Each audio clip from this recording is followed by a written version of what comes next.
ಸೋಮವಾರಪೇಟೆ ತಾಲೂಕಿನ ಶಾಂತಳ್ಳಿ ಶ್ರೀ ಕುಮಾರಲಿಂಗೇಶ್ವರ ದೇವಸ್ಥಾನದ 67ನೇ ಮಹಾರಥೋತ್ಸವ ಸಾವಿರಾರು ಭಕ್ತಾದಿಗಳ ಸಮ್ಮುಖದಲ್ಲಿ ವಿಜೃಂಭಣೆಯಿಂದ ಶುಕ್ರವಾರ ನಡೆಯಿತು. ದೇವಾಲಯದ ಆವರಣದಿಂದ ಪೂಜಾ ವಿಧಿವಿಧಾನಗಳನ್ನು ನೆರವೇರಿಸಿದ ನಂತರ ಶಾಸಕ ಡಾಕ್ಟರ್ ಮಂತರ್ಗೌಡ, ಮುಖ್ಯಮಂತ್ರಿಗಳ ಕಾನೂನು ಸಲಹೆಗಾರ ಎಎಸ್ ಪೊನ್ನಣ್ಣ, ಸಂಸದ ಯದುವೀರ್ ಕೃಷ್ಣದತ್ತ ಚಾಮರಾಜ ಒಡೆಯರ್, ಮಾಜಿ ಸಚಿವ ಅಪ್ಪಚ್ಚು ರಂಜನ್, ತಹಶೀಲ್ದಾರ್ ಕೃಷ್ಣಮೂರ್ತಿ, ರಾಜ್ಯ ಒಕ್ಕಲಿಗರ ಸಂಘದ ನಿರ್ದೇಶಕ ಹರಪಳ್ಳಿ ರವೀಂದ್ರ, ದಾನಿಗಳಾದ ಕೊತ್ನಳ್ಳಿ ಅರುಣ್ ಸೇರಿದಂತೆ ಅತಿಥಿಗಳು ರಥೋತ್ಸವಕ್ಕೆ ಚಾಲನೆ ನೀಡಿದರು. ಗ್ರಾಮಸ್ಥರು, ಭಕ್ತಾದಿಗಳು ಜೈಕಾರ ಹಾಕುತ್ತಾ ಗ್ರಾಮದ ರಥಬೀದಿಯಲ್ಲಿ ಉತ್ಸವ ಮೂರ್ತಿಯನ್ನು ಹೊತ್ತ ರಥವನ್ನು ಎಳೆದರು.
ದಾರಿಯುದ್ದಕ್ಕೂ ಗ್ರಾಮಸ್ಥರು ಮತ್ತು ಭಕ್ತರು ರಥಕ್ಕೆ ತೆಂಗಿನಕಾಯಿ ಒಡೆದು ಪೂಜೆ ಸಲ್ಲಿಸಿದರು.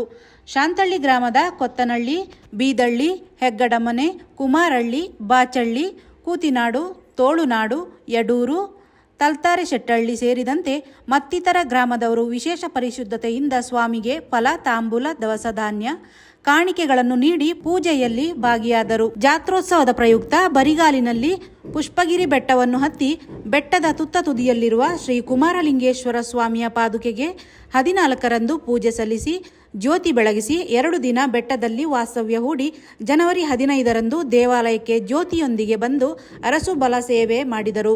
3 ದಿನಗಳ ಕಾಲ ಭಕ್ತಾದಿಗಳಿಗೆ ಅನ್ನದಾನ ನಡೆಯಿತು. ಜಾತ್ರಾ ಆವರಣದಲ್ಲಿ ವಸ್ತು ಪ್ರದರ್ಶನ ಏರ್ಪಡಿಸಲಾಗಿದ್ದು, ರೈತರು ಬೆಳೆದ ತರಕಾರಿ ಸೇರಿದಂತೆ ಇತರ ಬೆಳೆಗಳನ್ನು ಪ್ರದರ್ಶನಕ್ಕೆ ಇಟ್ಟಿದ್ದರು. ವಿಶೇಷವಾಗಿರುವ ವಸ್ತುಗಳಿಗೆ ಬಹುಮಾನ ನೀಡಲಾಯಿತು. ಗ್ರಾಮೀಣ ಭಾಗದಲ್ಲಿ ಉತ್ಪಾದಿಸುವ ಜೇನನ್ನು ಮಾರಾಟ ಮಾಡಲಾಯಿತು. ಕೃಷಿ ಇಲಾಖೆ, ತೋಟಗಾರಿಕೆ ಇಲಾಖೆಯವರು ವಸ್ತು ಪ್ರದರ್ಶನದಲ್ಲಿ ಭಾಗವಹಿಸಿದ್ದರು.